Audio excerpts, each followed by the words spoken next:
Hello, I'm Dr. Tony Oxshire. I'll be your instructor for the Hermeneutics class. I'd like to welcome you all to the class. In case you've been puzzled by that strange last name, A-U-X-I-E-R, we pronounce it Oxshire, but if you need to call me, I answer to almost anything. It's been my experience that simplifies things for all of you. So anyway, tell you a little bit about myself. I worked for the Postal Service for several years. I was postmaster for about 10 or 15 years. During that time, I accepted the call to preach and became a bivocational pastor. I completed my Master of Divinity at Luther Rice University, and then completed my doctorate, my Doctor of Ministry at Midwestern here in Kansas City. So that's my background. I've been married for 31 years. My wife's name is Karen. She is a school teacher, and have 3 children. They're all grown. The youngest is a junior in college.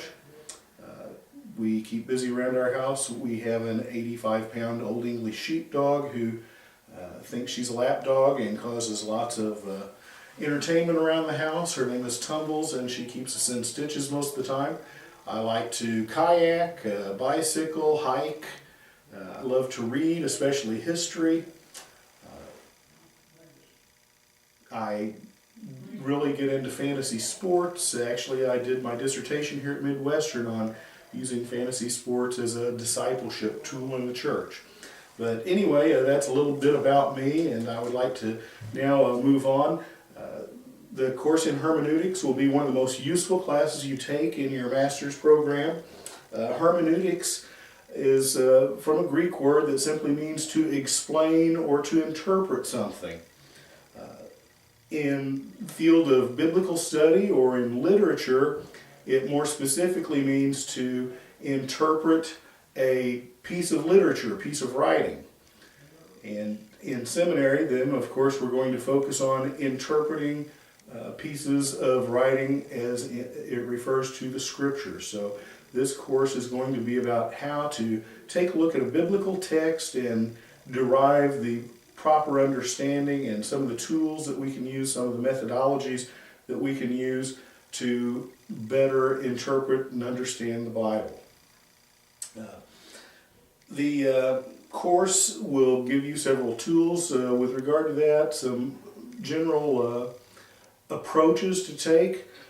In the text by Duvall and Hayes, they have a device that I think works really well to give you an understanding of how to approach this. They use the program of taking a look at the village. By that they mean take a look at the text as it was understood and perceived by the original readers.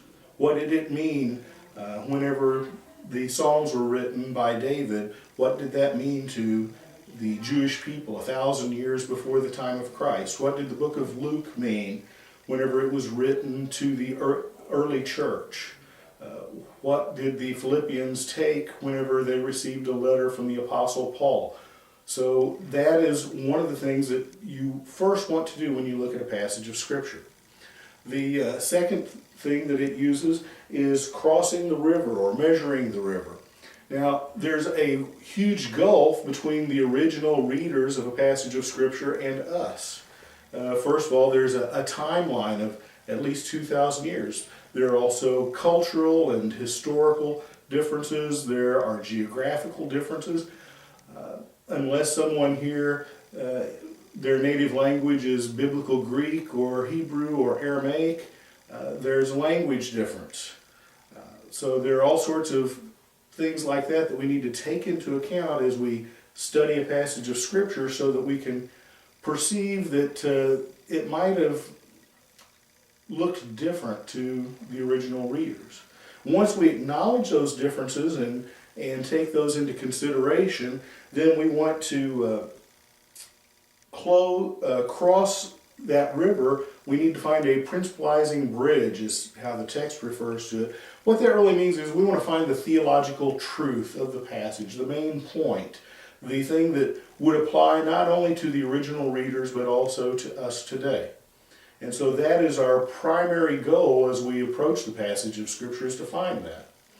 There will be a lot of things that you can find in the passage that might seem important, might seem relevant. They will be true, but we really want to focus on finding that one primary theological principle. And then finally, we want to grasp the text in our own town. The original village, and it uses a little map in the textbook. On one side you have the original readers in their village, and you have this river of history and other differences that separates them from us today. We want to build a bridge across it that consists of that theological principle, and then we want to provide applications for the people who are reading the scripture today, for us today. And so that's the basic task of hermeneutics. That's just a very brief outline of what you'll find in your guide to sermon preparation that is in your course syllabus.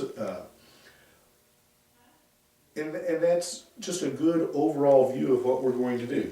Now, in your other text, especially as you read chapters 2, 3, and 4, it's going to give you some more nuts and bolts tools that you can use.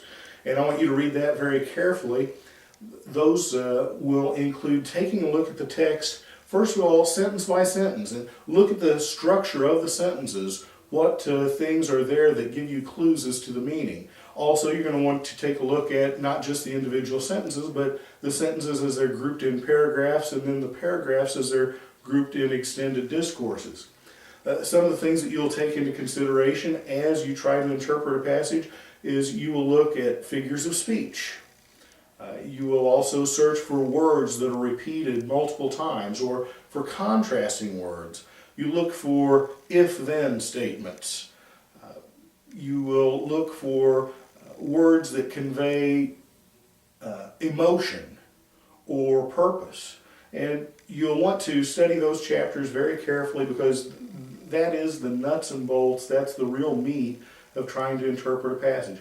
One of the problems that we often have in our churches today, and as individual Christians, is someone will get up and they will supposedly teach or preach, and what they'll do is they'll give a very nice religious talk.